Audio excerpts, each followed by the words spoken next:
Hello दोस्तों, स्वागत है आपका आपके पसंदीदा यूट्यूब प्लेटफॉर्म नोट्सबुक आईएएस में। दोस्तों, आज हम लोग बात करेंगे, जैसे हम लोग पिछले ही क्लास में हम लोगों ने देखा कि म्यांमार में कितना ज़्यादा तबाही आया था भूकंप के कारण।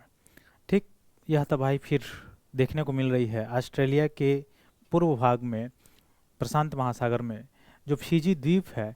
वहाँ फिजी द्वीप समूह के ठीक उसके पूरब आप जाएंगे तो वहाँ पे कुछ द्वीप समूह करके देश हैं, जैसे टोंगा जो देश है, वहाँ पर भी अभी देखने को मिला है भूकंप बड़ी मात्रा में। ठीक है, तो जैसे आपको पता भी है, मैंने पिछले क्लास में भी डिस्कशन किया था कि भूकंप जो है प्राकृतिक कारणों से भी आते हैं और कुछ मानवकृत कारण भी होते हैं, अल्टीमेटली इनडायरेक्टली रूप से भी, जिसके कारण भूकंप आते हैं। जैसे स्पेस में अगर सैटेलाइट को छोड़ा जा रहा है तो उस समय माइनर भूकंप आते हैं।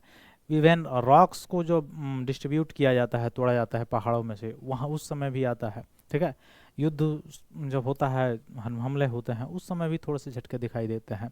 इवन हम लोग देखे थे कि जब मानवीय गतिविधियाँ कुछ वल्नरेबल क्षेत्र है वहाँ पे ज़्यादा दबाव डालने लगती हैं, उसके बाद भी वहाँ पे भूकंप देखने को मिलते हैं।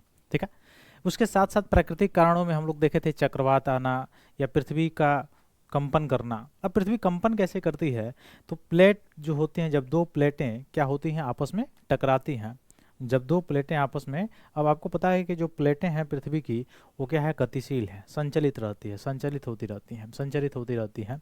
तो जब टकराती हैं तो उससे के बीच में क्या होता है, कंपन उत्पन्न होता है।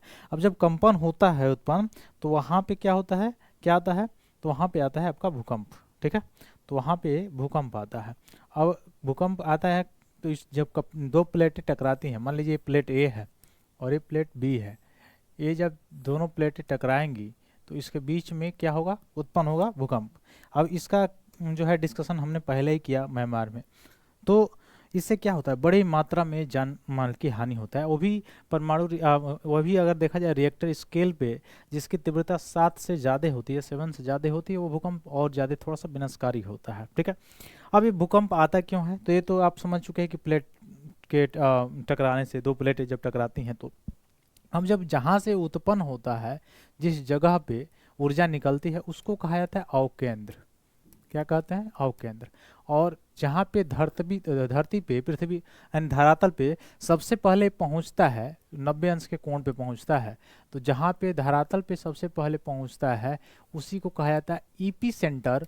अर्थात ईपी सेंटर का मतलब होता है अधिकेंद्र, यानी जहाँ पर सबसे पहले महसूस किया जाता है भूकंप को, वो होता है आपका अधिकेंद्र। अब एपिसेंटर हमेशा कहाँ होता है, तो अवकेंद्र से लंबवत होता है, 90 अंश पे होता है, समकोण पे होता है। ठीक है, और अवकेंद्र क्या होता है, तो जहाँ से ऊर्जा विमुक्त होती है प्लेटों के टकराने के बाद, वो होता है आपका अवकेंद्र। ठीक है, ये सारी चीज़ समझ होंगे। अवकेंद्र को ही दूसरी भाषा में उद्गम केंद्र भी कहा जाता है। क्या कहा जाता है, उद्गम केंद्र भी कहा जाता है। तो यहाँ से भूकंप, यहाँ से ऊर्जा निकलती है और इसके ठीक 90 अंश पे आपको धरातल पे सबसे पहले जहाँ पे झटका इसका महसूस होगा वो होगा अधिकेंद्र। ठीक है, तो बहुत बड़ी मात्रा में जान माल की हानि होती है, आर्थिक जो है नुकसान पहुँचता है। जैसे आपने देखा था कि म्यांमार में भारत ऑपरेशन ब्रह्मा चला रहा है उसके लिए, राहत और बचाव के लिए।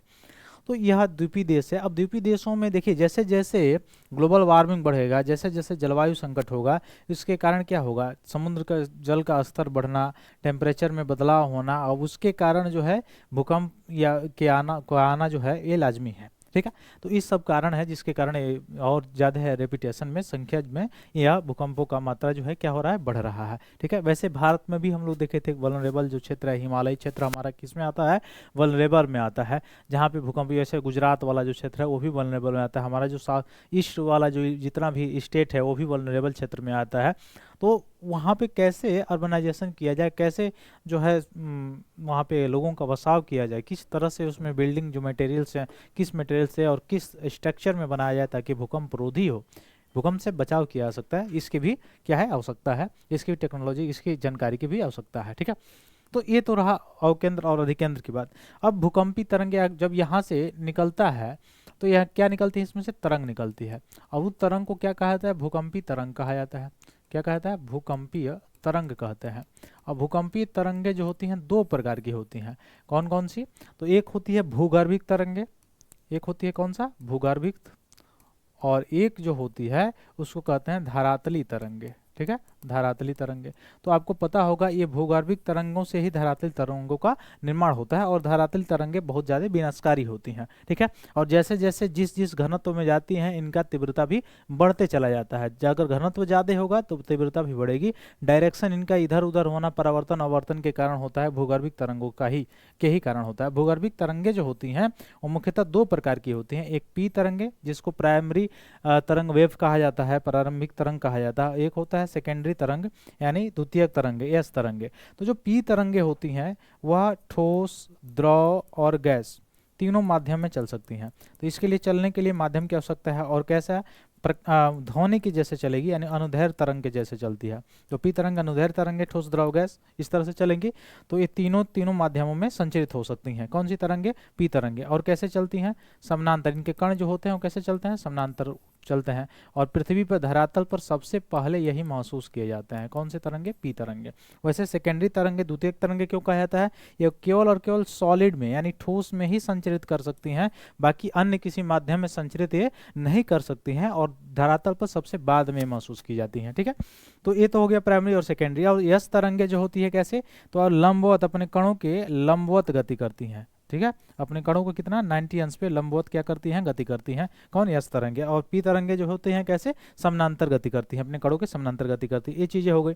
अब यस तरंगे जो होती है वो किसमें केवल संचित हो सकती है? केवल और केवल ठोस में। और इसमें हम लोगों ने देखा कि पी तरंगे जो चलती हैं वो केवल और केवल किसमें चल सकती हैं? केवल आप क्या बोला जाता है? ठोस, द्रव और गैस तीनों में चल सकती हैं। अब एक पॉइंट और हम लोग थोड़ा सा देखेंगे कि इसका छाया क्षेत्र, शैडो एरिया जो होता है, तो छाया क्षेत्र किसका अधिक होता है?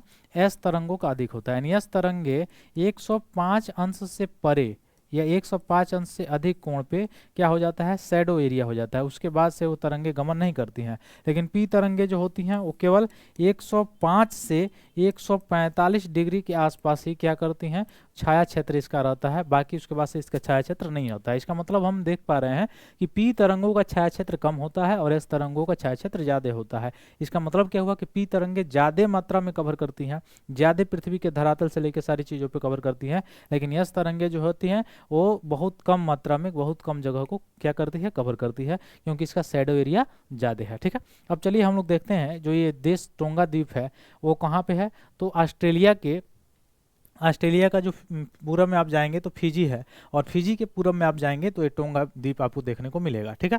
तो यहाँ पे आया है 7.1 तीव्रता का आया है। अच्छा, रिएक्टर स्केल पर जो मापा जाता है भूकंप मापी कहा जाता है, उसको क्या कहा, किससे मापा जाता है भूकंप को? तो सिस्मोग्राफ से। इसको याद रखिएगा, सिस्मोग्राफ से क्या किया जाता है? भूकंप को मापा जाता है, ठीक। तो भूकंप आया है जिसके कारण प्रशांत द्वीपीय देश के लिए सुनामी की चेतावनी भी जारी की गई है। मैंने बताया ही आपको।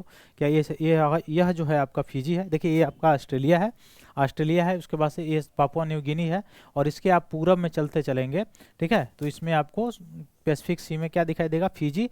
और फिजी के बाद ही ये वाला जो देश है, यही इसी देश की मैं बात कर रहा था, जो कौन सा देश है? टोंगा देश है, ठीक है। टोंगा देश है यही। तो ये कहाँ पे है? देखिए 23.5 अंश किस है? साउथ में है, यानी मकर रेखा पर स्थित है। तो मकर रेखा से थोड़ा सा ऊपर है, उष्णकटिबंधीय क्षेत्र में आता है, ठीक। तो टोंगा की सारी चीजें मैंने बताया। इसमें कितने द्वीप हैं? 169 द्वीपों से बना हुआ एक द्वीप समूह है टोंगा द्वीप, और 36 पे ही केवल लोग रहते हैं, बाकी पे लोग नहीं रहते हैं। कहाँ पे है? प्रशांत महासागर में है, और समोआ के दक्षिण में, फिजी के पूर्व में तथा मकर रेखा के ठीक उत्तर में स्थित है, अभी मैंने बताया। और टोंगा के पश्चिम द्वीप में क्या है? ज्वालामुखी है, जिसमें से 4 सक्रिय ज्वालामुखी है। और ज्वालामुखी फटने से भी भूकंप आता है, ठीक ना। जब ज्वालामुखी रिमूव होता है तो उस समय भी क्या होता है? जब उद्गार होता है ज्वालामुखी का, तो उस समय भी भूकंप आता है, ठीक है। तो और समुद्र तल से काफी ऊपर है, और पूर्व की ओर द्वीपीय प्रवाल है, ज्यादा ये निचले स्तर पे है। 3 सबसे बड़े द्वीप हैं यहाँ पे टोंगा द्वीप में। कौन सा? टोंगा टापू, हपाई और बवाऊ। तो बवाऊ, हपाई, टोंगा टापू, यहाँ पे सबसे ज्यादा आबादी भी पाई जाती है। तो 36 द्वीप पे आबादी है 169 द्वीपों में से यहाँ पे टोंगा द्वीप में। राजधानी इसका कहाँ है? नुकू अलोफा है, टोंग टापू द्वीप पर स्थित है, ठीक ना। इसको याद रखिएगा। प्रशांत महासागर में अग्नि वलय, रिंग ऑफ फायर जिसको कहा जाता है, उस पे उसके बेल्ट में होने के कारण यहाँ पे ज्यादा जो ज्वालामुखी है वो कैसी होंगी? गतिशील होंगी, सक्रिय ज्वालामुखी होंगी। और पूर्व ब्रिटिश संरक्षित राज्य टोंगा 1970 में स्वतंत्र हुआ था। ब्रिटिशर्स का उपनिवेश रहा है इसमें, और 1977 में क्या हुआ? ये स्वतंत्र हुआ इसमें 1970 में, ठीक ना। राजनीतिक व्यवस्था देखा जाए तो संवैधानिक राजतंत्र यहाँ पे है, और राष्ट्रमंडल और संयुक्त राष्ट्र का भी ये सदस्य है टोंगा। भाषा देखा जाए तो यहाँ अंग्रेजी और टोंगन बोली जाती है। मुद्रा टीओपी चलता है, टोंगन पांगा जो है वहाँ की मुद्रा है। और अर्थव्यवस्था में देखा जाए तो कोई इसका सामरिक या खनिज संसाधन यहाँ पे तो पाया नहीं जाता है, लेकिन कृषि हो गया, मछली पकड़ने का संयंत्र हो गया, या विदेशों में रहने वाले जो प्रवासी हैं वह वहाँ पे लेके जाते हैं पर्यटन करने के लिए, तो वहाँ यहाँ का अर्थव्यवस्था का सबसे बड़ा साधन यही है। तो ये सारी चीज़ें न्यूज़ थी जो बिल्कुल बना हुआ है आपके करंट में। तो आशा करते हैं आपको ये सारी चीज़ें समझ में आई होगी। मिलते हैं फिर अपने अगली क्लास में, तब तक के लिए बहुत बहुत धन्यवाद दोस्तों। जय हिंद।